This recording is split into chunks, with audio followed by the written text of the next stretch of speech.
प्राप्नोति तस्मै तं हरेवमात्मबुद्धिप्रकाशं मुमुक्षुर्वै शरणमहं प्रपद्ये। ॐ शान्ति शान्ति शान्तिः। हरिः ओं। श्रीगुरुभ्यो नमः। हरिः ओं। सदाशिवसमारम्भां शङ्कराचार्यमध्यमाम् अस्मदाचार्यपर्यन्तां वन्दे गुरुपरम्परां। श्रुतिस्मृतिपुराणानाम् आलयं करुणालयं नमामि भगवत्पादं शङ्करं लोकशङ्करं शङ्करं शङ्कराचार्यं केशवं बादरायणं सूत्रभाष्यकृतौ वन्दे भगवन्तौ पुनः पुनः। ईश्वरो गुरुरात्मेति मूर्तिभेदविभागिने व्योमवद्व्याप्तदेहाय दक्षिणामूर्तये नमः। दक्षिणामूर्तये नमः। अज्ञानमूलहरणं जन्मकर्मनिवारणं ज्ञानविज्ञानसिद्ध्यर्थं गुरोः पादोदकं पिबेत्। गुरोः पादोदकं पिबेत्। तपो यज्ञदानादिविशुद्धबुद्धि विरक्तौ नृपादौ पदे तुच्छबुद्ध्या।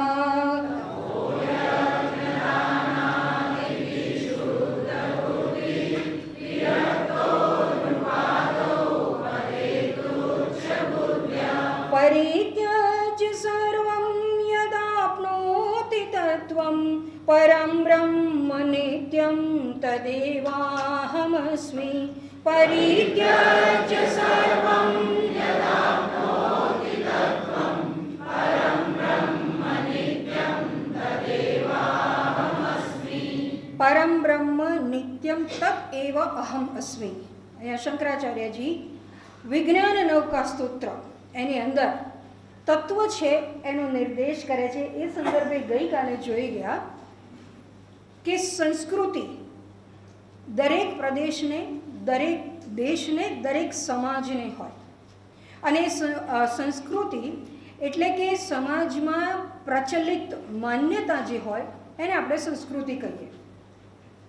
સામાન્ય રીતે ભારત સિવાયના અન્ય દેશોની અંદર ભૌતિક કે ધાર્મિક સંસ્કૃતિ છે એનું પ્રચલન વધારે છે, જ્યારે ભારતની અંદર આધ્યાત્મિક સંસ્કૃતિ એ મહત્ત્વની છે, સર્વથી શિરમોર છે.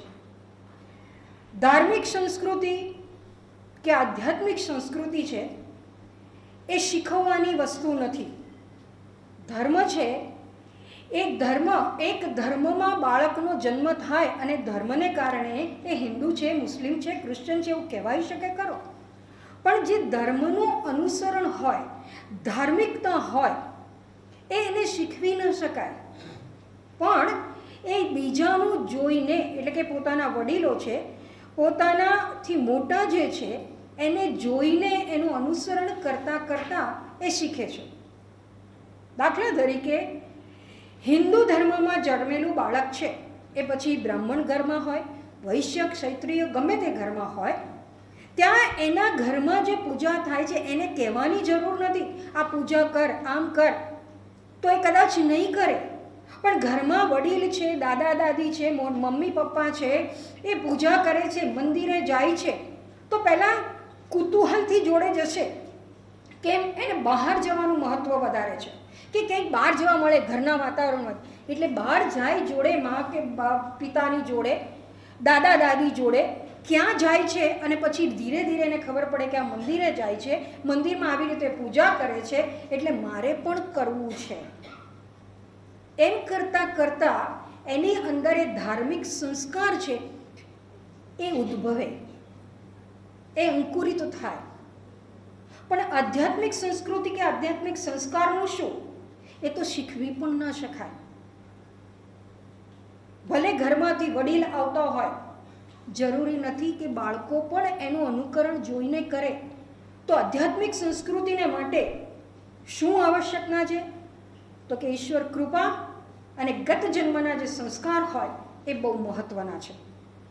જેટલા સંસ્કાર દ્રઢ હોય એટલું અધ્યાત્મ માર્ગે એ પ્રયાણ છે એ બાળપણથી શરૂ થઈ જાય, યુવા અવસ્થાથી શરૂ થઈ જાય. અને જો ઈશ્વર કૃપા હોય તો એને પ્રગતિ કે એને વેગ મળતા છે એ વાર લાગતી નથી.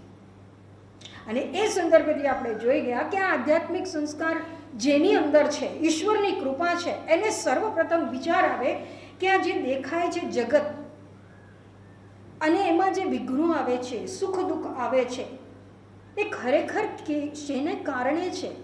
એની નિવૃત્તિ કરવી હોય તો કેવી રીતે કરવી? વ્યવહારિક સમાધાન કાઢીએ છીએ, સોલ્યુશન કાઢી લઈએ છીએ, પણ એ કેટલો વખત?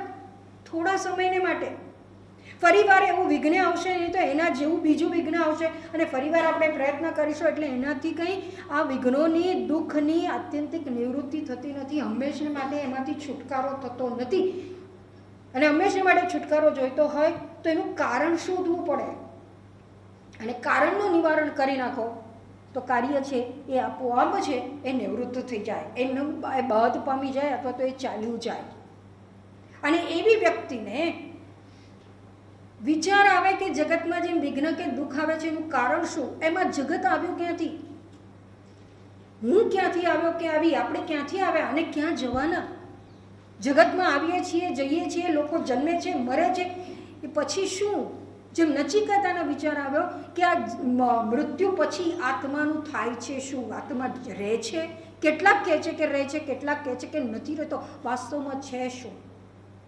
એવો જ્યાં વિચાર આવે એ આધ્યાત્મિક જીવનની શરૂઆત છે, પ્રારંભ છે. એવી વ્યક્તિની અંદર વિવેક છે અને માટે જ એને કોઈ ના કંઈ પણ કહેવા પૂર્વે, કંઈ પણ શ્રવણ આધ્યાત્મ તત્વનો સંદર્ભથી વેદાંતનું કે કંઈ પણ એવું શ્રવણ કરવા પૂર્વે જ એને કંઈક એવો વિચાર આવે છે કે આ જગતમાં દુઃખ દેખાય છે, એનું કારણ શું છે? ક્યાંથી આવ્યા છીએ? ક્યાં જવાના છીએ? આ ઘરમાં જન્મ્યા છીએ, આ મા બાપ છે, બધું બરાબર, પણ છતાં ક્યાંથી આવ્યા છીએ? મા બાપને ઘેર આવ્યા ક્યાંથી? અને અહીંયાથી જઈશું તો ક્યાં જઈશું? એટલે એવું જે વિચાર આવે ત્યાં જે દેખાય છે એનાથી કંઈક બીજું હોવું જોઈએ. શું છે એ ખબર નથી.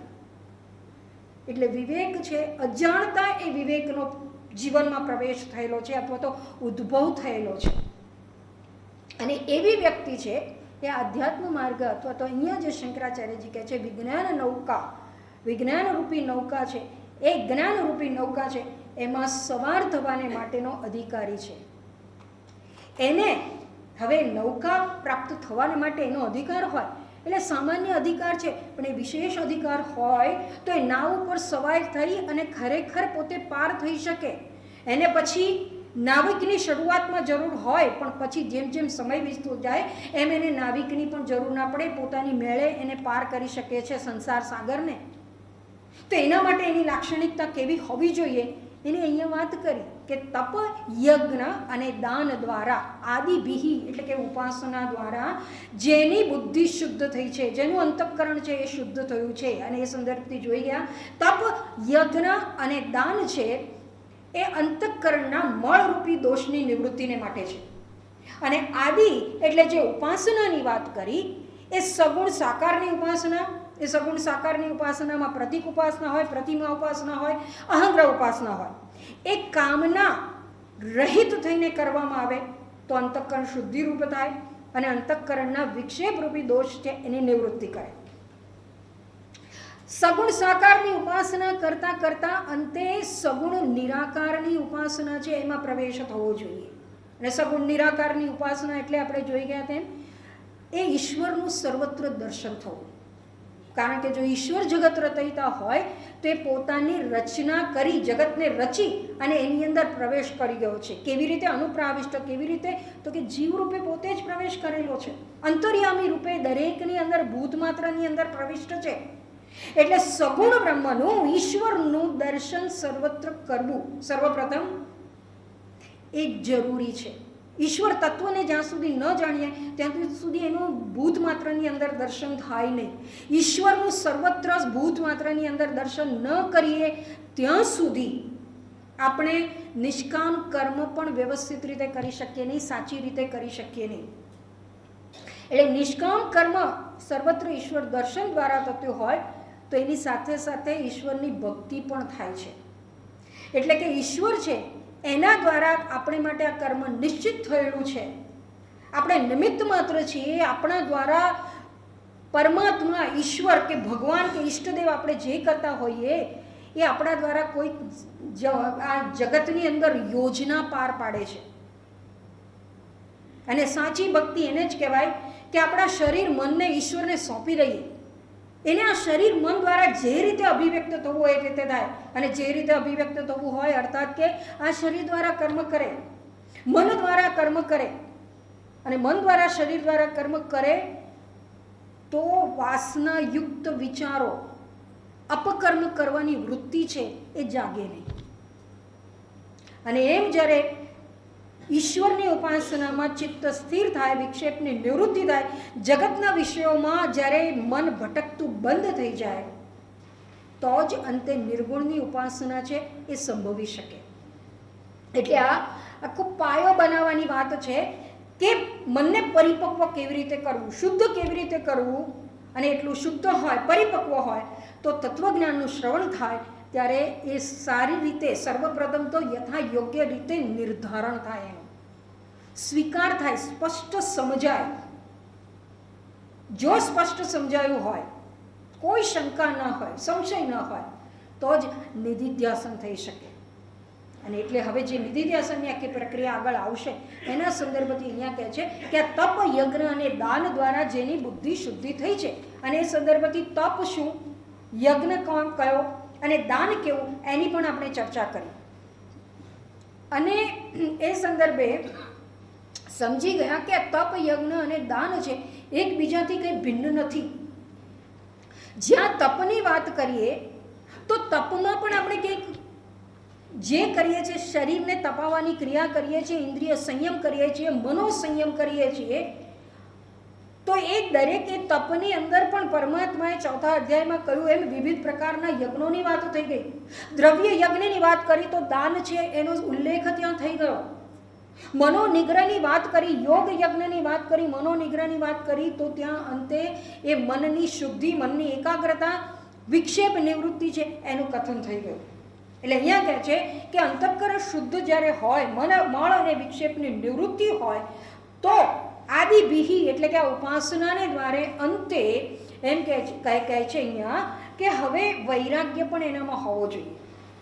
અર્થાત ચિત્ત શુદ્ધ થયું, વિક્ષેપ રહિત છે, મળ રહિત છે અને પૂર્વે કંઈ પણ શ્રવણ કર્યા પૂર્વે ઈશ્વર કૃપાથી ગત જન્મના સંસ્કારને કારણે જે વિવેક છે એ વિવેક જે પ્રગટ થયો હતો હવે એનું વૈરાગ્યમાં પરિણામ પામવું જોઈએ, વૈરાગ્ય થવો જોઈએ. અને એના માટે અહીંયા કહે છે શંકરાચાર્યજી કે નૃપ આદૌ પદે તુચ્છ બુદ્ધ્યા વિરક્ત. એ વિરક્ત વૈરાગ્યવાન એને શું છે તો કે વિવેક હતો, તો હવે વિવેક છે તો એને નૃપ આદૌ પદે તુચ્છ બુદ્ધ્યા, તુચ્છ બુદ્ધિ હોય તો જ વૈરાગ્ય સંભવે. ક્યાં તો કે નૃપ આદૌ, નૃપથી રાજાથી લઈ અને આદૌ એટલે કે બ્રહ્માજી સુધી દરેક ઉચ્ચ પદવી છે એના સંદર્ભથી અહીંયા વાત કરે છે. કેમ એવું અહીંયા નૃપથી જ શરૂઆત કરી, મનુષ્ય યોનિમાં પણ બીજી બધી વાત નહીં અને મનુષ્ય ઇતર યોનિઓના સંદર્ભથી પણ કંઈ વાત નથી કરતા. તો કે મનુષ્ય ઇતર યોનિ છે એમાં મનોમય કોષ અને વિજ્ઞાનમય કોષ, મન અને બુદ્ધિ છે એનો વિકાસ જ નથી. પ્રાણમય કોષનો વિકાસ હોય અને માટે ભોગ સિવાય અન્ય કોઈ વસ્તુ હોતી ત્યાં નથી. ભોગને માટે પણ વિચાર નથી હોતો. એમને માટે જે નિશ્ચિત ભોગ થયા છે એ જ ભોગ ભોગવે છે. ગાયને માટે ઘાસ ખાવાનું છે, રોટલી ખાવાની છે તો ગાય ઘાસ અને રોટલી જ ખાશે, બીજી જગ્યાએ મોઢું નહીં મારવા જાય. સિંહને માટે જો શિકાર કરી અને માંસ ખાવાનું છે તો એ શિકાર કરીને માંસ જ ખાશે, ઘાસ ખાવા નહીં જાય. એટલે દરેક પ્રાણીને માત્ર માટે ભોગ નિશ્ચિત છે અને ભોગ નિશ્ચિત હોય તો એ ખાવું પીવું, પ્રાણમય કોષનો ઉદય થયેલો છે એટલે ખાન અને પાન સિવાય અન્ય કોઈ બીજા ભોગનો વિચાર આવતો નથી. મનુષ્યને વિચાર આવે, પ્રાણના ભોગમાં પણ વૈવિધ્ય જોઈએ, મનના ભોગમાં પણ વૈવિધ્ય જોઈએ, બુદ્ધિના ભોગમાં પણ વૈવિધ્ય જોઈએ, બધે વૈવિધ્ય જોઈએ. અને એવું જ્યાં થાય ત્યાં કેટલીક વખત મર્યાદા રહેલી. એટલે પશુ માટે તો પરમાત્માએ નિશ્ચિત જ કરેલું છે, મનુષ્ય માટે નિશ્ચિત નથી કર્યું, એટલા માટે કે વિવેક બુદ્ધિ આપી છે. એટલે વિવેક કરી અને વ્યવહારમાં પણ ભોગ સમયે વિચારણા કરવી જોઈએ કે શું યોગ્ય છે, શું નથી યોગ્ય, શું શરીર માટે યોગ્ય છે, શું મન માટે યોગ્ય છે, શું ભાવિ જન્મને માટે યોગ્ય છે. એની વિચારણા કરી અને વ્યવહાર કરવો જોઈએ, ભોગ ભોગવવા જોઈએ. ટૂંકમાં અન્ય પ્રાણીઓ છે એના સંદર્ભથી એના ભોગ છે એમાં અહીંયા વિચારણા નથી. નંબર 1. નંબર 2, રાજાથી લઈ અને બ્રહ્માજીના પદ સુધીની તુચ્છ બુદ્ધિની વાત કરી. અર્થાત આપણને મનુષ્ય યોનિ પ્રાપ્ત થઈ હોય તો આપણાથી નિમ્ન પ્રકારના પ્રાણીઓ છે એના ભોગમાં આપણને વિચાર કે એની ઈચ્છા જ નથી થવાની, સ્વાભાવિક છે. કોઈ દિવસ એવું ના થાય કે આપણને મચ્છરની જેમ મચ્છર જેવા હોઈએ તો હાય ચલો લોહી પીધું ને પતી ગયું, પછી અરે લોહી પીધું ને જો કોઈ હાથ પડ્યો તો ત્યાં રામશરણ થઈ જઈએ, કશું થાય નહીં. પણ આપણને એવો વિચાર નથી આવતો. કેમ? આપણાથી નિમ્ન છે, નિમ્ન કક્ષાના ભોગ છે, એમાં આપણને કોઈ દિવસ આસક્તિ થતી નથી. મનુષ્ય યોનિમાં પણ આપણી પાસે જે હોય ને એનાથી ઉચ્ચ પ્રાપ્ત કરવાની ઈચ્છા થાય, વધુ સારું પ્રાપ્ત કરવાની ઈચ્છા થાય. નિમ્ન વસ્તુ છે એની પ્રાપ્ત કરવાની આપણને કોઈ દિવસ ઈચ્છા થતી નથી. એટલે અહીંયા શંકરાચાર્યજી કે શાસ્ત્ર છે એ પહેલાં કહે છે કે મનુષ્ય યોનિમાં નૃપ આદવ નૃપ, કેમ રાજા? તો તૈત્તરીય ઉપનિષદ કહે છે કે મનુષ્ય યોનિની અંદર શ્રેષ્ઠ આનંદ કયો છે? તો કે રાજાનો આનંદ. પણ રાજા કેવો હોવો જોઈએ? તો કહે છે કે એ વ્યક્તિ યુવાન હોય, 25-27 વર્ષની ઉંમર હોય, સુંદર હોય, સુષ્ટુ હોય એટલે કે શારીરિક રીતે સ્વસ્થ હોય, બુદ્ધિમાન હોય, શાસ્ત્રનો જ્ઞાતા હોય એટલે કે વેદ વગેરેનું અધ્યયન કર્યું હોય. એટલું જ નહીં, શાસ્ત્રની આજ્ઞા પ્રમાણે વર્તન કરતો હોય, બળવાન હોય અને એની દ્રઢ નિશ્ચયી હોય. આશિષ્ટો દ્રઢિષ્ટો બલિષ્ઠ, દ્રઢ નિશ્ચયી હોય, સાથે સાથે એની પાસે ધન ધાન્યથી ભરેલી સમગ્ર પૃથ્વી છે એનું રાજ્ય હોય. એટલે એક દેશનો નહીં, એક પ્રદેશનો નહીં, 5 ગામનો રાજા નથી, આ સર્વભૌમ છે. એટલે જેમ યુધિષ્ઠિરે કે રામ ભગવાને રાજસૂય અશ્વમેધ યજ્ઞ કરી અને સમગ્ર પૃથ્વી ઉપર પોતાનું આધિપત્ય સ્થાપિત કર્યું, એને સર્વભૌમ રાજા કહેવાય. અને એવો સર્વભૌમ રાજા હોય એને કહે છે કે આ મનુષ્ય યોનિની અંદર સર્વશ્રેષ્ઠ આનંદ કહેવાય. માત્ર રાજા હોય એટલું પૂરતું નથી, ધન સંપત્તિ સત્તા હોય એટલું પૂરતું નથી. જ્ઞાન હોવું જોઈએ, સ્વસ્થ શરીર હોવું જોઈએ, બળવાન હોવું જોઈએ. એટલે શારીરિક બળની સાથે સાથે શૌર્ય હોવું જોઈએ, વીરતા હોવી જોઈએ, વ્યક્તિ નિર્ભય અભય હોવો જોઈએ. તો જ એને કહે છે કે મનુષ્ય યોનિનો એને શ્રેષ્ઠ આનંદ પ્રાપ્ત કર્યો કહેવાય. એટલે સ્વાભાવિક રીતે આ સાંભળીએ એટલે એમ થાય કે આપણે બી રાજા હોત તો. અને એવું ઉદાહરણો ઘણા છે. યોગ વશિષ્ઠની અંદર એક આખી ત્યાં જુદા સંદર્ભથી છે, દેશ અને કાળ કેવી રીતે મિથ્યા છે એના સંદર્ભથી આખી વાત સમજાવતા એક કથાનક કે આખ્યાયિકા છે. એની અંદર કહે છે કે એક અરુંધતી અને વશિષ્ઠ નામના બ્રાહ્મણ અને બ્રાહ્મણી દંપતી હતા. એટલે વશિષ્ઠ ઋષિ અને અરુંધતી એમના પત્ની નહીં, આ બીજા બ્રાહ્મણ છે, તદ્દન નિર્ધન છે અને કોઈ પહાડના કે ગામમાં રહે છે. એણે એક દિવસ બંને પોતાના ઘરમાંથી બહાર જોયું તો રાજાની સવારી નીકળે છે. અને રાજાની સવારી આગળ કેટલાય સૈનિકો જાય છે, પાછળ એટલા સૈનિકો છે, એના અંગરક્ષકો છે, ઘોડા છે, રાતીની ઉપર અંબાડીમાંની ઉપર રાજા બેઠા છે, રાણી બેઠી છે, એના કુટુંબીના પરિવારજનો છે, બધા એનો જય જયકાર કરે છે. રાજાની સવારી નીકળે એટલે બીજા પ્રજાજનો આજુબાજુ રસ્તા ઉપર એને જોવા નીકળ્યા. સંપત્તિ છે, એને પૈસા ઉડાડીને લોકોને આપે છે, કેટલીય સોનામોરો આપે છે. એટલે આ બધું જોઈને પેલા બ્રાહ્મણ દંપતીને થયું કે અરે વાહ, આપણે રાજા હોઈએ તો કેવું સારું, આપણે રાજા હોઈએ, રાજમહેલમાં જન્મ થાય, રાજાને રાણી હોઈએ તો આટલો બધો સુખને ભોગવવા મળે, લોકો આપણી વાહ વાહ કરે, માન સન્માન મળે, આટલું ધન હોય. હવે આવું એને વિચાર આવ્યો, બંનેને કામના થઈ અને બંનેને મૃત્યુ થયું. ત્યારે બંને રાજા અને રાણી પદ્મરાજા અને લીલા રાણી રૂપે એક રાજ્યમાં જન્મ થયો, ત્યાં રાજ કરવા લાગ્યા. વાર્તા આગળ બધી આખ્યાયિકા બહુ લાંબી છે. ટૂંકમાં મારું કહેવાનું એટલું જ છે કે આવો રાજાનો રસાનો જોઈ, રાજાના પદનો આનંદ જોઈ અને રાજા થવાનું મન થાય, અને એટલે એ મનુષ્ય યોનિનો શ્રેષ્ઠ આનંદ છે. પણ એટલું પછી શું? તો કે મનુષ્ય યોનિ કરતાં તો બીજા ઘણા બધા આનંદ, જેમ જેમ મનુષ્ય યોનિથી ઉપરની યોનિ, ઉપરના લોકમાં ગતિ થાય એમ આનંદ વધતો જાય. એટલે મનુષ્ય યોનિ કરતાં પિતૃઓનો આનંદ, એટલે કે આવા 100 રાજાનો આનંદ ભેગો થાય ત્યારે એક પિતૃનો આનંદ ભેગ થાય. એક આવા 100 પિતૃઓનો આનંદ ભેગો થાય ત્યારે એક ગાંધર્વનો આનંદ થાય. એવા 100 ગાંધર્વનો આનંદ ભેગો થાય ત્યારે એક આજાન દેવનો આનંદ થાય. એવા 100 આજાન દેવનો આનંદ ભેગો થાય ત્યારે એક કર્મદેવનો આનંદ થાય. એટલે આજાન દેવ ને કર્મદેવ એટલે શું? તો કે કર્મદેવ એટલે કર્મ કર્યા, યજ્ઞ યાગ વગેરે કર્યા, ખૂબ શાસ્ત્રોક્ત રીતે જે કર્મ કર્યા હોય એ કર્મ કર્યા અને ત્યારબાદ મનુષ્ય યોનિમાંથી એનું મૃત્યુ થાય તો એ કર્મના ફળ રૂપે એ દેવ યોનિમાં જાય, સ્વર્ગ છે એમાં એની ગતિ થાય, એને કર્મજ દેવ કહેવાય. આજાન દેવ એટલે શું? તો કે કર્મની સાથે સાથે ઉપાસના પણ કરી હોય. એટલે કે જે અશ્વમેધ યજ્ઞ કેવું વગેરે વગેરે કરવાનું કહ્યું હોય અને એ શાસ્ત્રની વિધિ પ્રમાણે કર્યા તો ઇન્દ્રાસનની પ્રાપ્તિ થઈ, પણ સાથે સાથે ત્યાં ઉપાસના કરી હોય, યમદેવની ઉપાધિ પ્રાપ્ત થઈ, લોકપાલની ઉપાધિ પ્રાપ્ત થઈ, તો કર્મ અને ઉપાસનાના સંયોગથી એ ઉપાધિ પ્રાપ્ત થાય. એટલું જ નહીં, એ ક્યારે એનો આજાન દેવ એટલે શું? તો કે જ્યારે બ્રહ્માજીનો દિવસ શરૂ થાય, સૃષ્ટિ છે એનું નિર્માણ થાય ત્યારે એ દેવ યોનિમાં જ જન્મે. કર્મ પછી એ દેવ યોનિમાં મનુષ્ય યોનિમાંથી તરત જ જાય છે એવું નહીં, પણ એ ત્યાં દેવ યોનિમાં બ્રહ્માજીનો દિવસ થાય, સૃષ્ટિની રચના જ્યારે બ્રહ્માજી કરે ત્યારે એ દેવ યોનિમાં એનો જન્મ થાય અને દેવ યોનિમાં એનું જે નિશ્ચિત આયુષ્ય હોય એટલું એ ભોગવે અને પછી તો કે ઉપાધિનો ત્યાગ થઈ જાય. પણ અહીંયા કહેવાનું તાત્પર્ય એ છે કે આ ઉચ્ચ લોક, હવે સ્વર્ગ થયા, ગાંધર્વ લોકથી સ્વર્ગલોકમાં ગયા તો કર્મદેવ એના આજાનદેવ એની કરતાં કર્મદેવનો આનંદ વધુ છે. કેમ? તો કે કર્મદેવ છે ને એને સ્વર્ગમાં જાય ને એટલે એને કંઈ કર્મ કરવાનું નહીં, જે ઈચ્છે એ ભોગ આવીને મળે. આજાનદેવને શું કર્મ કરવાનું? આસુરો સાથે લડવા જવું પડે. કર્મદેવને અસુરો સાથે લડવા જવાની જરૂર નથી, એ બેઠા બેઠા મજા જ કરે.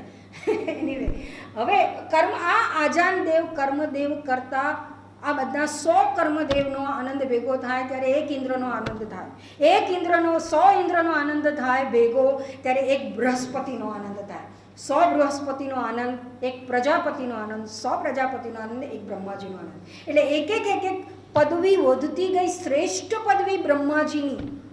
અને એનો આનંદ કેટલો? તો કે એનો આનંદ તો કંઈ આપણે વર્ણન જ ના કરી શકીએ. અને એટલું જ નહીં, આ બધા જેટલા જેટલા આનંદ કયા એનો એક નિશ્ચિત સમય હોય. અર્થાત મનુષ્ય યોનિ છે એનું આયુષ્ય આપણે 100 વર્ષનું કહીએ. 100 વર્ષ કયા વર્ષ? તો કે સૌર વર્ષ. એટલે આ દિવસ અને રાત સૂર્યને કારણે, સૂર્યની ગતિને કારણે, સૂર્યની આસપાસ આપણી જે પૃથ્વી ફરે છે એને લીધે જે ઋતુચક્ર થાય છે, વર્ષ થાય છે, એવા 100 વર્ષ એટલે એક મનુષ્યનું માટેનું આયુષ્ય કહેવાય સામાન્ય રીતે. પછી કર્મને આધારે જે પ્રમાણે વહેલું મરી જાય, કોઈ 100 વર્ષથી વધુ પણ જીવે, એ દેટ ઇઝ ડિફરન્ટ, જુદી વસ્તુ છે. પણ 100 વર્ષનું આયુષ્ય હોય તો આ જે નૃપની વાત કરી, આશિષ્ટો, દ્રઢિષ્ટો, બલિષ્ઠ, મનુષ્ય યોનિની અંદર શ્રેષ્ઠ આનંદની જે વાત કરી એ કેટલો વખત? કેમ 100 વર્ષ? ધારો કે 100 વર્ષ જીવે તો બી એનો 100 વર્ષ આનંદ ન કહેવાય. એનું કારણ એક તો 25 વેદની આજ્ઞા પ્રમાણે 25 વર્ષ સુધી અધ્યયન કરે છે, ગૃહસ્થાશ્રમમાં પ્રવેશ કરે છે. એટલે અને રાજા પદ જો એને 25મે વર્ષે મળ્યું તો એના આનંદની શરૂઆત ત્યારથી થઈ, એટલે તો પહેલું વર્ષ શરૂ થયું. પછી અહીંયા કહ્યું કે શાસ્ત્રની આજ્ઞા માને છે એટલે 50 વર્ષે તો એને વનમાં પ્રવેશ કરવો જ પડે. તો એણે રાજાનું પદ કેટલો વખત ભોગ્યું? 25 વર્ષ. પછી વનમાં જશે તો પછી એનો આનંદ એક જુદો બદલાઈ ગયો. ટૂંકમાં મનુષ્ય યોનિનો આનંદ ધારો કે આ 100 વર્ષ કહો, 25 વર્ષ કહો, 50 વર્ષ કહો, જે કહો તે, પછી એ ત્યાં આગળ તેજાઈ ગયો. હવે વ્યક્તિ પિતૃલોકમાં જાય, ગાંધર્વ લોકમાં જાય, સ્વર્ગલોકમાં જાય તો ત્યાં દેશ બદલાઈ ગયો, કાળ બદલાઈ જાય. બીજા શબ્દોમાં કહીએ તો આપણે જ્યારે આ 100 વર્ષ આપણે જે કહીએ છીએ, પૃથ્વીની ને સૂર્યની ગતિને આસપાસથી જે 100 વર્ષની ગણતરી કરી, એક વર્ષની અંદર કેટલા દિવસો? 365, 366 આપણા શાસ્ત્ર પ્રમાણે, બરાબર?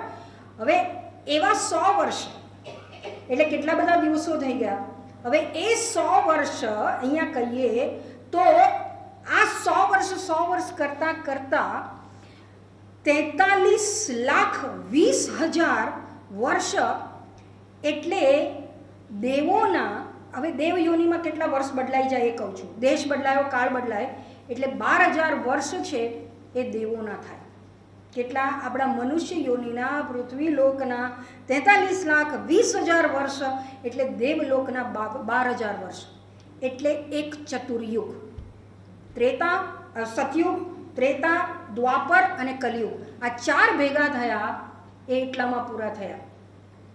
હવે આવા 4 ચતુર્યુગ 1000 વાર થાય ત્યારે બ્રહ્માજીનો એક દિવસ થાય, અને એ બ્રહ્માજીના એક દિવસની અંદર 14 મનુ અને 14 ઇન્દ્રનું આયુષ્ય પૂરું થઈ જાય.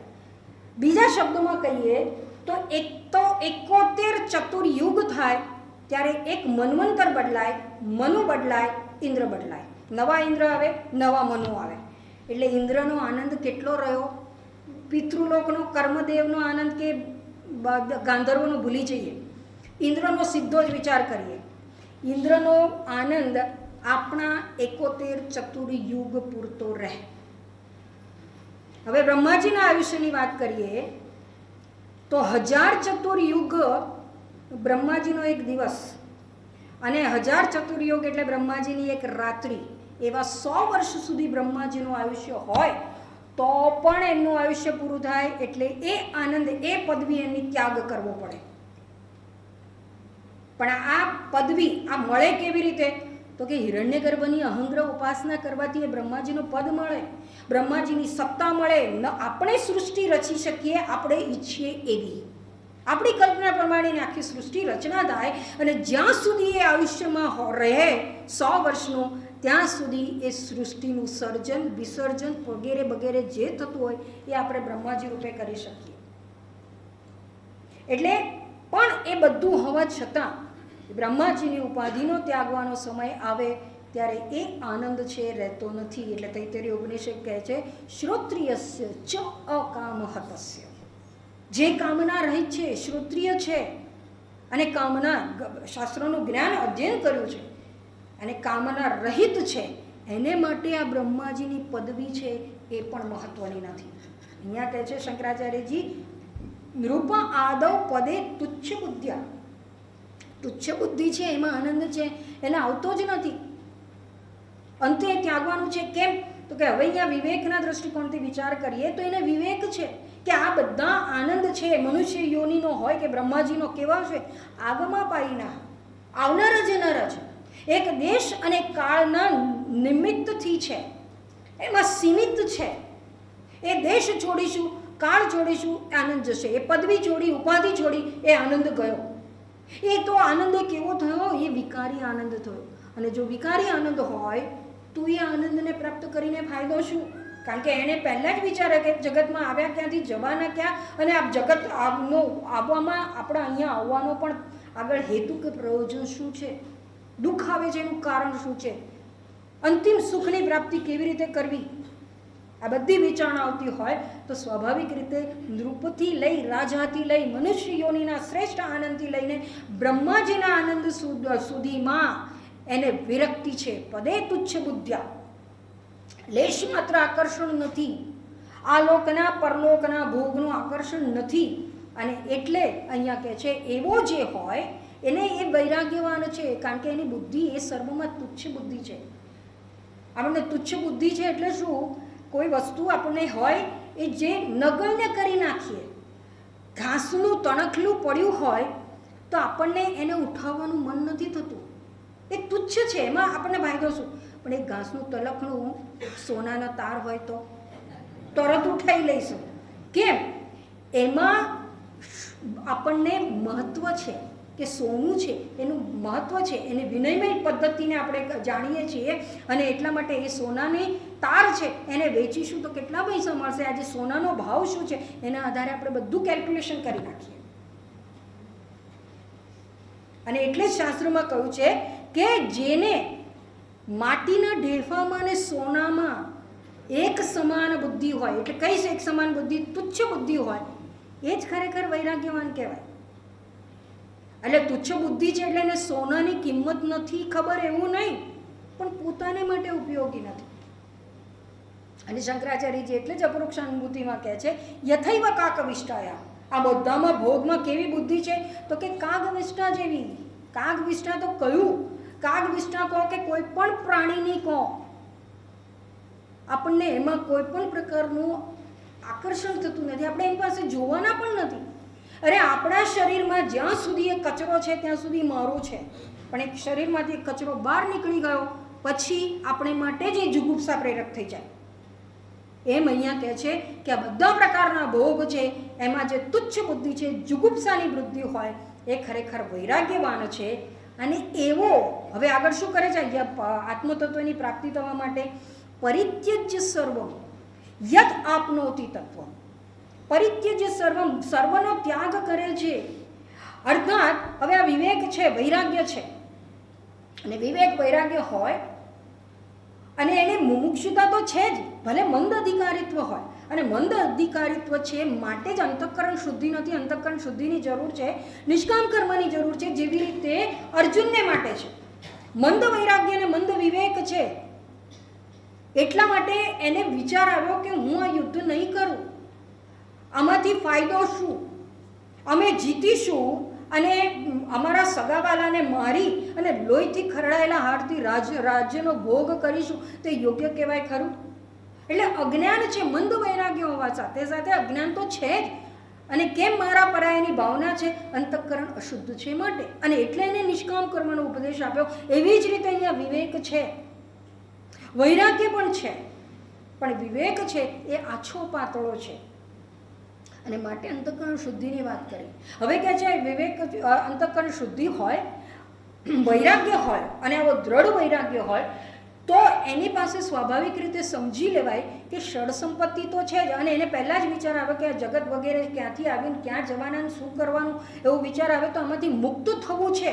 આ દુઃખ કે વિઘ્ન આવે છે એનું અંતિમ સોલ્યુશન શું, કેવી રીતે આમાંથી અંતિમ રીતે છુટકારો હંમેશને માટે પ્રાપ્ત કરવો, એટલે એનામાં મુમુક્ષુતા પણ છે.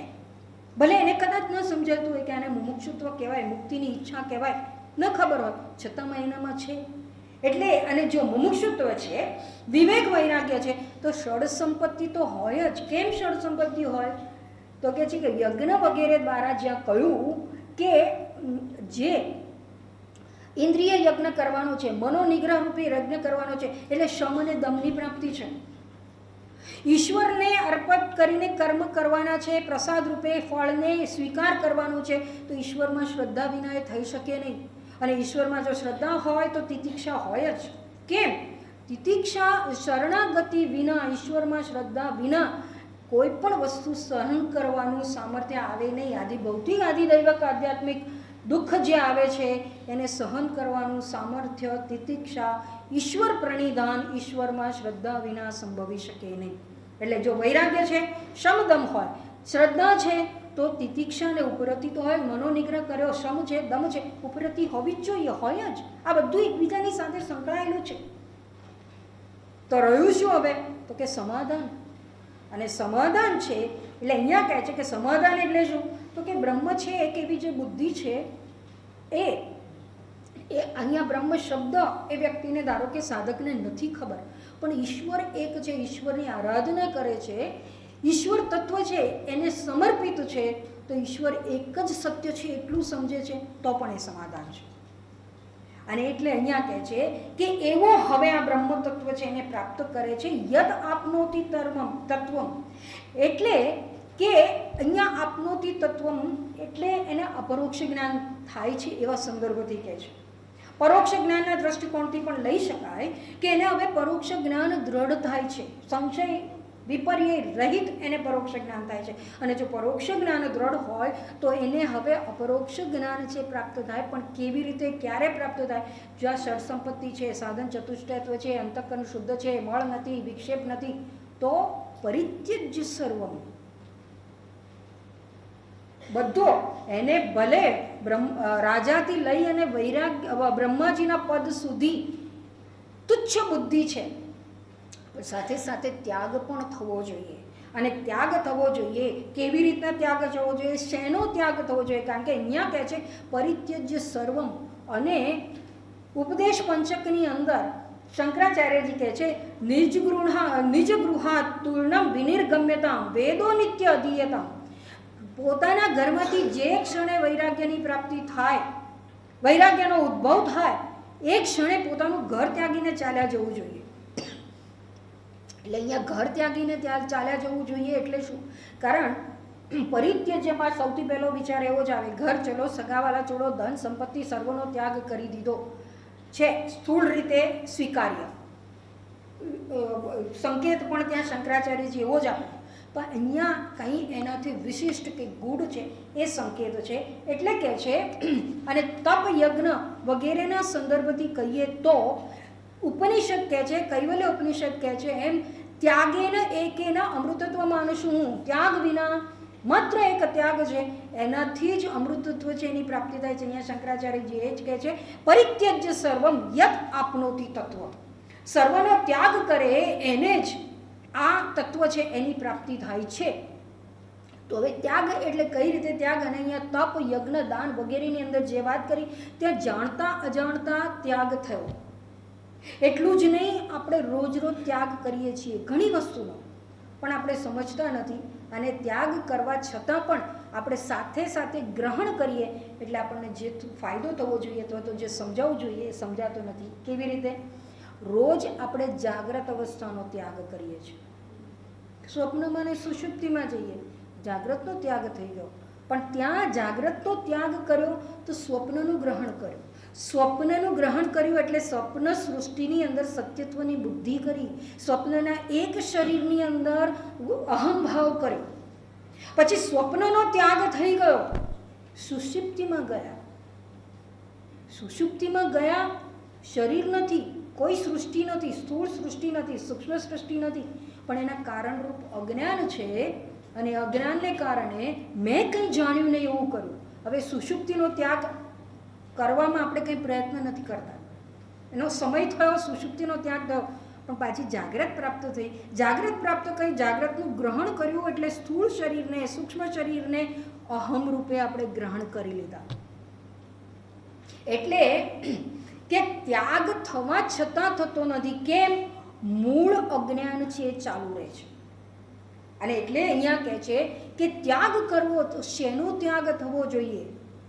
બાહ્ય રીતે જે ઘર બાર વગેરેની ત્યાગની વાત કરી એનું મહત્વ નથી.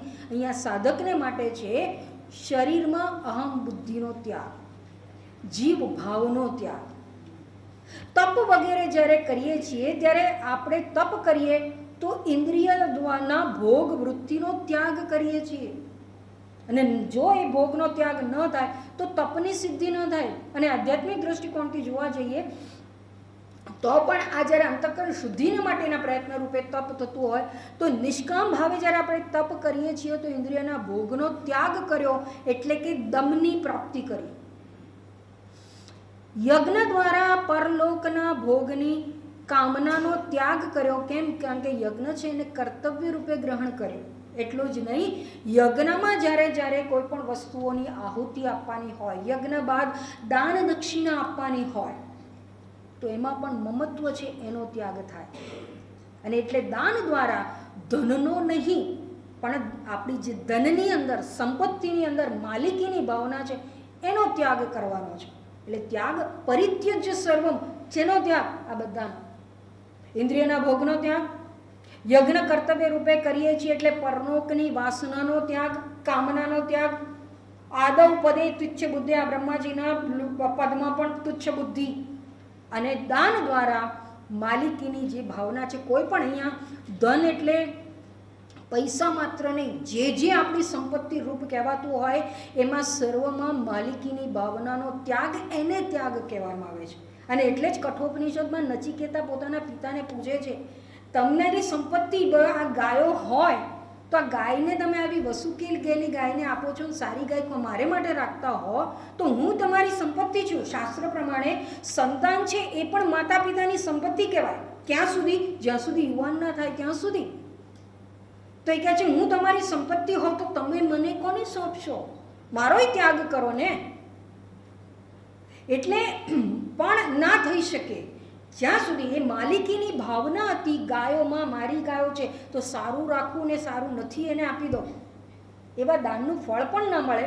અને માલિકીની ભાવના છે એ તો ત્યજાય જ નથી. એટલે અહીંયા શાસ્ત્ર કહે છે, શંકરાચાર્યજી કહે છે પરિત્યજ્ય સર્વમ, એટલે કે જ્યારે આપણે દાન આપીએ ત્યારે શ્રેષ્ઠ વસ્તુનું આપવાનું. જેમ દેશ કાળ પાત્રનું ધ્યાન રાખવાનું, એવી જ રીતે આપણી પાસે જે શ્રેષ્ઠ હોય એ આપવાનું. નકામી વસ્તુ આપવાની જરૂર નથી. એનું ફળ દાનનું નહીં મળે એવું નહીં, પણ એ તો બહુ તુચ્છ અલ્પ હોય. અને દાન આપ્યા પછી સાત્વિક દાન કોને કહેવાય? ગઈકાલે જોઈ ગયા, આમ આપણે દાન આપ્યું હોય તો દાન કોને આપ્યું, શું આપ્યું એનું સ્મરણ ના રહેવું જોઈએ. એને ખરેખર દાન કરવું કહેવાય. એ માલિકીની ભાવના છૂટે. અને એવું જ્યાં હોય ત્યાં અહીંયા કહે છે કે તો જ યદ આપનોતી તત્વ, એ શક્ય બની શકે છે. એટલે જ્યાં ત્યાગ થાય, હવે મૂળ વસ્તુ એક જ પહેલામાં કહીએ તો જેમ દેહમાં અહમભાવનો ત્યાગ કરવાનો છે, એટલે કે અહંકારનો ત્યાગ કરવાનો. અહંકાર ત્યજાઈ જાય, શરીરમાં અહમ બુદ્ધિ ત્યજાય છે, તો જગતમાં સત્યત્વની બુદ્ધિ ત્યજાઈ જાય અને તો વૈરાગ્ય દ્રઢ થઈ જાય. તો નૃપ આદવ પદે તુચ્છ બુદ્ધા, એ બહુ સરળતાથી ને સહજતાથી સિદ્ધ છે એ થઈ જાય. એટલે અહીંયા કહે છે આ અહંકારનો ત્યાગ કરવાનો, વાસનાનો ત્યાગ કરવાનો, અવિદ્યાનો કે આજ્ઞાન છે એનો ત્યાગ કરવાનો છે. અને એટલે એવું થાય તો પ્રાપ્ત થાય છે જે તત્વની. કયું તત્વની? તો કે પરમ બ્રહ્મ નિત્યમ તત એવ અહમ અસ્મિ. જે બ્રહ્મ પરમ છે, નિત્ય છે, એ હું છું, એવી રીતે પદની પ્રાપ્તિ થાય છે, અન્ય રૂપે નહીં. મને ઘણી બધી વસ્તુની પ્રાપ્તિ થયેલી છે, મારી પાસે જે નહોતું એની પ્રાપ્તિ થઈ, અને એને આપણે અપ્રાપ્તસ્ય પ્રાપ્તિ કહીએ છીએ. પણ બ્રહ્મ મને પ્રાપ્ત નથી એવું નહીં, એ મારું સ્વરૂપ છે. એટલે અહીંયા કહે છે, શાસ્ત્રો કહે છે, એ જ વાત શંકરાચાર્યજી કહે છે, એ અહમ રૂપે સમજાય એટલે પ્રાપ્તસ્ય પ્રાપ્તિ છે એને. હવે અહીંયા બ્રહ્મને માટે પરમ અને નિત્ય એવું કહ્યું, અને સાથે સાથે તત કહ્યું, અહમ કહ્યું, અહમ અસ્મિ એવું કહ્યું, તો સાથે સાથે તત કહ્યું. કેમ એવું? અહીંયા એને સમજીએ તો સર્વપ્રથમ પરમ એટલે શું? પરબ્રહ્મ, બ્રહ્મ તત્વ છે, બ્રહ્મ શબ્દ છે એનો જ અર્થ થાય બૃહત, એટલે કે વ્યાપ્ત જે છે તે. જેમ વિષ્ણુ એ પદનો અર્થ થાય વ્યાપ્ત તત્વ.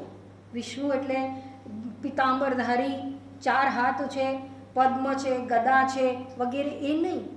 એ વિષ્ણુ સાકાર રૂપ ઠીક છે, પણ વિષ્ણુ વાસ્તવિક અર્થ અને વાસ્તવિક રૂપ એટલે વ્યાપ્ત તત્વ. અને એટલે જ વિષ્ણુ છે, પંચાયત પૂજાની અંદર વિષ્ણુ ભગવાન છે એ આકાશનું પ્રતીક છે.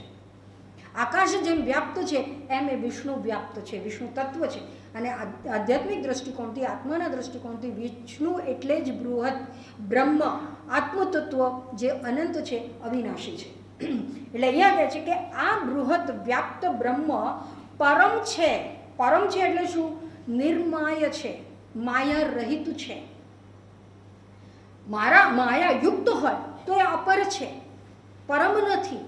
અથવા તો માયા અને તેના કાર્યથી રહિત, નિર્ગુણ છે, નિર્વિકલ્પ છે, એને અહીંયા પરમ કહેવાય. અથવા તો પીપરતી એટલે કે જે આગળ લઈ જાય, મુક્ત કરે, રક્ષણ કરે, જીવાડે કે પ્રગતિ કરે, પ્રકાશે, એને પરમ કહેવામાં આવે છે. એટલે કઈ રીતે પ્રકાશે છે વગેરે છે તો કહે છે કે જ્યારે ભગવદ્ ગીતાની અંદર અર્જુન છે એ પરમાત્માને 10મા અધ્યાયની અંદર પરમાત્મા છે એની સ્તુતિ કરતા કહે છે કે પરમ બ્રહ્મ, પરમ ધામ, પરમમ પવિત્રમ ભવાન.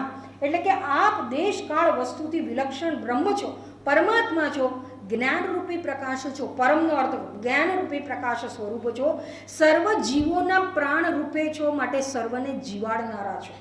જ્ઞાન વડે મુક્તિ અપાવનારા છો. સર્વનું આપ જ રક્ષણ કરનારા છો અને સંસારથી આગળ લઈ જનારા છો. આધ્યાત્મિક માર્ગમાં પ્રગતિ કરાવનારા છો, માટે આપ પરમાત્મા છો. પરમ પીપરતી પીતિ પરમ. અથવા તો અહીંયા કહે છે કે પરમ એટલે જે ઉદય અસ્ત રહિત છે, અને ઉદય અસ્ત રહિત છે એટલે નિત્ય છે, શાશ્વત છે. અહીંયા નિત્ય કહ્યું ને, નિત્ય છે, સત સ્વરૂપ છે, શાશ્વત છે.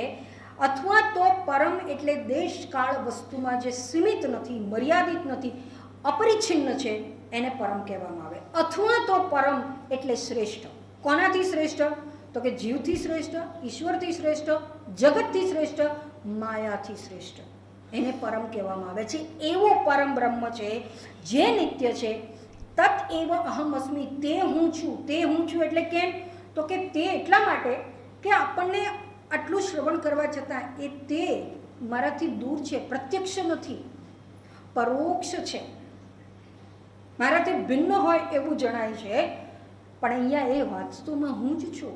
એટલે અહમ અસ્મિ, તત એવ અહમ અસ્મિ. એટલે અહીંયા શંકરાચાર્યજી તત્વમસી અથવા અહમ બ્રહ્માસ્મિ એ મહાવાક્ય છે, એનો ઉપદેશ છે એ કરે છે, અથવા તો એનો ઉલ્લેખ કરે છે.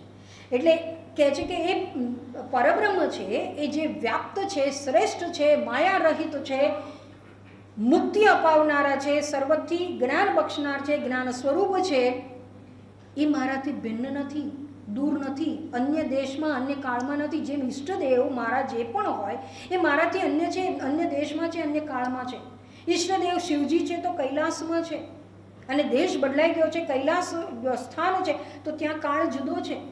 મને એમને પ્રાપ્ત કરવામાં, એ સ્થાનમાં જવાને માટે, સ્થાનની પ્રાપ્તિ કરવાને માટે નિશ્ચિત સમય જોઈએ, સમય લાગશે. એવી રીતે આ બ્રહ્મ તત્વ જેને તત્ કહીએ છીએ એ માત્ર સમજાવવા માટે છે.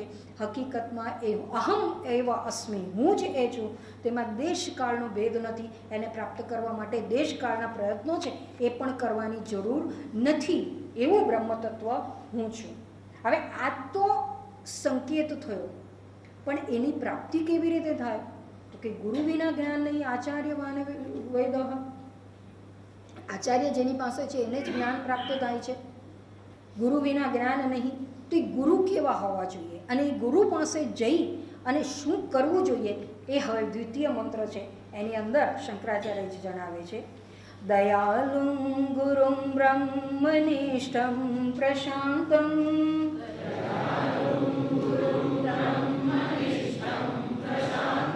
સમારાધ્ય ભક્ત્યા વિચાર્ય સ્વરૂપ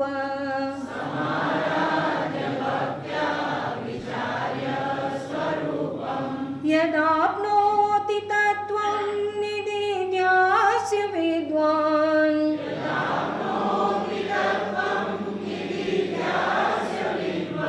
પરમ બ્રહ્મ નિત્યં તદેવાહમસ્મિ.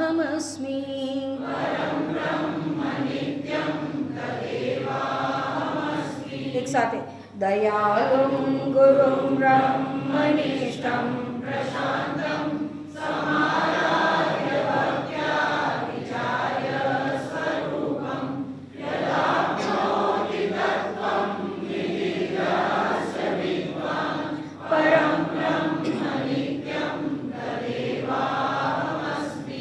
ગુરુ બ્રહ્મનિષ્ઠ પ્રશાંત દયાલુ સમારાધ્ય ભક્તિ વિચારે સ્વરૂપે નિદિધ્યાસને તત્વ પામે પ્રબુદ્ધ પરમ બ્રહ્મ નિત્યં સ્વયં જ્ઞાન તે છું. દયાલું ગુરુમ બ્રહ્મનિષ્ઠમ પ્રશાંતમ સમ આરાધ્ય ભક્ત્યા વિચાર્ય સ્વરૂપમ યત આપનોતિ તત્વં નિદિધ્યાસ્ય વિદ્વાન પરમ બ્રહ્મ નિત્યમ તત એવ અહમ અસ્મિ. ગુરુમ દયાલું, ગુરુ કે જે દયાળુ છે, પ્રશાંતમ બ્રહ્મનિષ્ઠમ, પ્રશાંત બ્રહ્મનિષ્ઠ છે, ભક્ત્યા ભક્તિપૂર્વક તેનું સમ આરાધ્ય, સારી રીતે આરાધન કરીને સ્વરૂપમ વિચાર્ય, સ્વરૂપનો વિચાર કરવો જોઈએ. વિદ્વાન, જે વિદ્વાન નિધિધ્યાસ્ય, નિધિધ્યાસન દ્વારા યત તત્વમ આપનોતી, જે તત્વને પ્રાપ્ત કરે છે, તત્ પરમ બ્રહ્મ અહમ નિત્યમ અહમ એવ અસ્મિ, તે પરબ્રહ્મ નિત્ય હું જ છું. હવે અહીંયા ગુરુ છે એના સંદર્ભથી વાત કરે છે. અંતઃકરણ શુદ્ધ છે, વૈરાગ્યવાન છે, સાધન ચતુષ્ટય અધિકારી છે, તો એણે ગુરુની પાસે જઈને શ્રવણ કરવું જોઈએ. પણ ગુરુ કેવા હોવા જોઈએ? અહીંયા ગુરુના લક્ષણ કહે છે એવું કહેવાય તો કે નહીં, લક્ષણ ના કહેવાય. ગુરુની આંતરિક સ્થિતિ છે એનું કથન શંકરાચાર્યજી કહે છે. કારણ કે જે જ્ઞાની છે એના સંદર્ભથી એના લક્ષણ છે, આવા લક્ષણ હોવા જોઈએ એવું કહેવાને માટે આપણે બહુ નાના પડીએ. એટલે એની આંતરિક સ્થિતિ શું છે એ કથન છે એ કરાય છે અહીંયા. એટલે કહે છે કે આ ગુરુ કેવા છે? દયાલુ. અને એની પાસે જઈને જો શ્રવણ કરવાનું હોય તો સર્વપ્રથમ એની અહીંયા સમ આરાધ્ય, સારી રીતે ભક્તિ આરાધના છે કરવી જોઈએ, તો જ આ શ્રવણ છે એનું ફળ મળે. પણ આ દયાળુ ગુરુ દયાળુ છે. દયાળુ, અહીંયા દયાળુ એટલે હકીકતમાં શંકરાચાર્યજી કરુણાવાન કહેવા માગે છે. કેમ? તો કે કરુણા અને દયામાં ફેર. દાખલા તરીકે આપણે રસ્તામાં ચાલતા હોઈએ અને કોઈ પ્રાણી છે કે કોઈ માણસ છે એને કંઈ વાગ્યું છે, પીડાય છે, તો આપણા મનમાં દયાભાવ થાય. આપણે એને મદદરૂપ થવાને માટે પ્રયત્ન કરીએ, એને મદદ પણ કરીએ, તો એ દયાળુપણું છે. દયા આવી કહેવાય, કરુણા નહીં. કરુણા છે એ જ્ઞાનીના સ્તર ઉપર જ હોય, ઈશ્વરના સ્તર ઉપર હોય.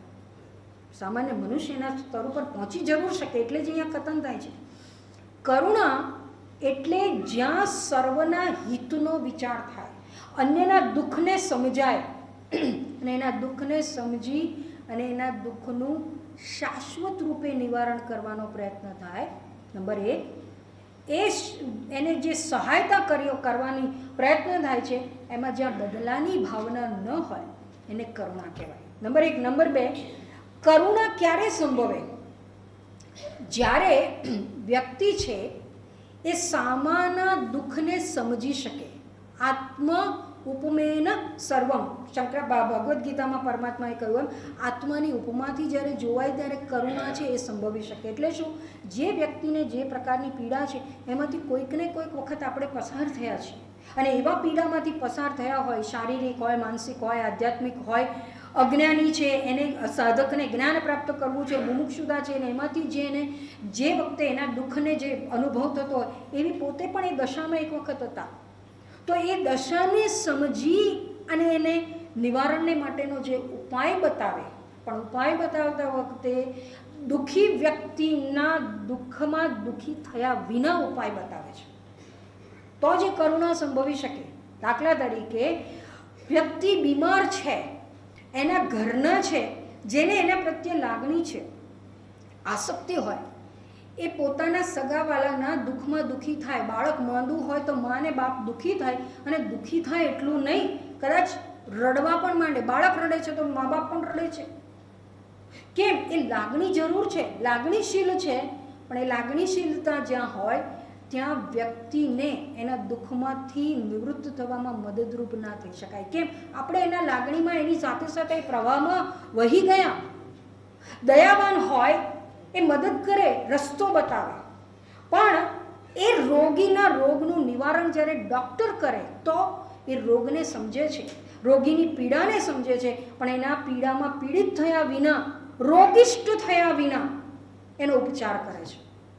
એમાંથી મુક્ત થવાનો ઉપાય પણ બતાવશે, પણ ત્યારે ડૉક્ટર છે એમાં રોગિષ્ટ થતા નથી, એમાં પીડાથી પીડિત પણ થતા નથી, છતાં રોગીની પીડાને સમજતા નથી એવું નહીં.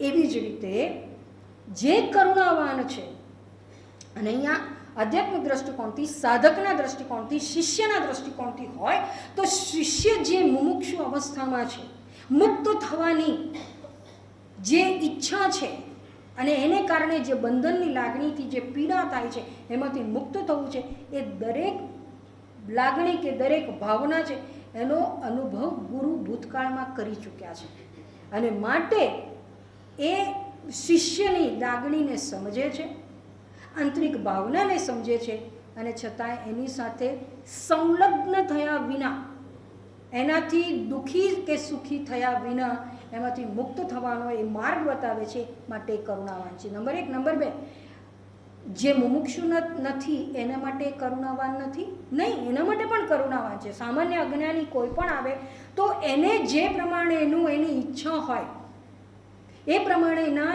એના વિઘ્નમાંથી નિવૃત્ત થવાના એને રસ્તા બતાવે છે, તારે માટે પણ એને કરુણાવાન કહેવાય. એવા અહીંયા કહે છે કે આ કરુણાવાન, આવા ગુરુ દયાલુમ પ્રશાંતમ, પ્રશાંત છે અને પ્રશાંત હોવા જોઈએ અને આપોઆપ થઈ જવાય. કેમ? વિવેક ચૂડામણીમાં કહ્યું છે શાંત નિરિંધન, ઈંધન વગરના અગ્નિ જેવા આ શાંત છે. કોણ? ગુરુ છે, વિદ્વાન છે, જ્ઞાની છે તે, અપરોક્ષ જ્ઞાની છે તે. એટલે કેવી રીતે? તો કે જેવી રીતે અગ્નિ છે એની અંદર આપણે લાકડા નાખવાનું બંધ કરીએ, પ્રજ્વલિત અગ્નિ હોય અને એની અંદર જ્યાં સુધી લાકડા નાખ્યા ત્યાં સુધી એ ભભૂકા કરે, લાકડા નાખવાનું બંધ કરીએ તો ધીરે ધીરે ધીરે ધીરે એ શાંત થઈ જાય, ઉપર રાખ વળી જાય. એટલે એ અગ્નિ છે એ દઝાડતો નથી, આછો પ્રકાશ પણ આપે છે અને એની પાસે બેસીએ તો શું? તો કે ગરમી પણ આપશે. એવી જ રીતે અહીંયા કહે છે કે એક જેમ અગ્નિ ભભૂકતો નથી, ગરમી આપે છે, એ જ પ્રમાણે ગુરુ પ્રશાંત છે. અર્થાત એનું મન કાર્યરત હોય છતાં એ ગમા અણગમાથી પર છે. પ્રશાંત છે અર્થાત શરીર, ઇન્દ્રિય, મન જેના વશમાં છે, એને પોતાના શરીર, મન, ઇન્દ્રિય દરેક વસ્તુ એના વશમાં છે. બાહ્ય વિષયો છે એમાં એની પ્રવૃત્તિ થતી નથી, એટલે પ્રશમ છે, પ્રશાંત છે, વસ્તુ એકની એક જ છે. વાસના સમૂહ છે એને જીત્યો છે અને માટે પ્રશાંત છે. અથવા તો એટલે ઉત્કૃષ્ટ અને શાંત છે, એટલે કે શ્રેષ્ઠતાથી, ઉત્કૃષ્ટતાથી શાંત છે, એટલે પૂર્ણ વૈરાગ્યવાન છે, નિંદા સ્તુતિથી પર છે. અથવા તો જગત પ્રશાંત એટલે પ્રપંચોપશમ, જે બ્રહ્મતત્વના સંદર્ભથી કહેવાયું એમ અહીંયા પ્રશાંત એટલે જેના મનમાં જગત પૂર્ણપણે શાંત થઈ ગયું છે. જગતમાં સત્યત્વની બુદ્ધિ તો નથી જ, પણ જગતમાં વિચરણ કરવા કરતાં સાથે સાથે વ્યવહાર કરવા છતાં પણ તદ્દન નિરુદ્ધ અવસ્થા છે. એટલે એના માનસ કર્મ છે, બાહ્ય કર્મ તો ફળ નથી આપતા, માનસ કર્મ પણ એને ફળ આપવાન નથી. એટલે કે પ્રશાંત છે, મનોવ્યાપાર રહિત છે, સંસાર ભાવના રહિત છે, એને વાસ્તવમાં અહીંયા કહે છે કે પ્રશાંત કહેલા છે. એવા પ્રશાંત છે બ્રહ્મનિષ્ઠમ ગુરુ, સાથે સાથે બ્રહ્મનિષ્ઠ છે. એટલે માત્ર એને શાસ્ત્રનું જ્ઞાન છે એવું નહીં, બ્રહ્મ સત્ય જગત મિથ્યા કહે છે તો એને જગતને મિથ્યા સ્વીકાર્યું છે. બ્રહ્મનિષ્ઠ છે તો એને આત્મસ્થિતિ, પોતાની સ્વરૂપ સ્થિતિ પ્રાપ્ત થયેલી છે. જે કહે છે એ વ્યવહારમાં પણ કરે છે. એક અને અદ્વિતીય બ્રહ્મ છે એવું કહે છે તો સર્વત્ર એક અને અદ્વિતીય બ્રહ્મને જુએ છે, જાણે છે, સર્વત્વની અંદર બ્રહ્મ તત્વનું દર્શન કરે છે, માટે એને બ્રહ્મનિષ્ઠ એવું અહીંયા કહ્યું છે.